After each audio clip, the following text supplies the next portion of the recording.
একটা জায়গায় খুবই প্রেস্টিজিয়াস জায়গা, খুব সেন্সিটিভ জায়গা।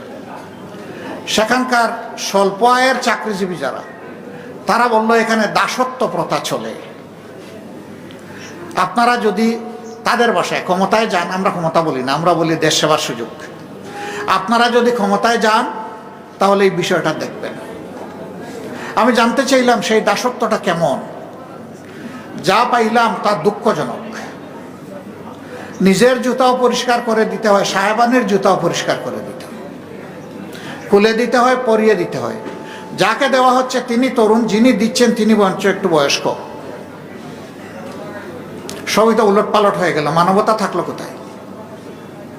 হ্যাঁ, কোনো বয়স্ক মানুষ, কোনো সমস্যাগ্রস্ত মানুষকে যদি কেউ স্বেচ্ছায় এরকম এগিয়ে আসে খুশি হয়ে সাহায্য করতে, আলহামদুলিল্লাহ, সে আল্লাহর দরবারে সম্মানিত হবে।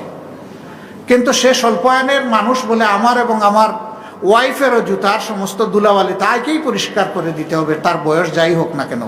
এটা হীনমন্যতা, এটা কখনো মানবতা হতে পারে না।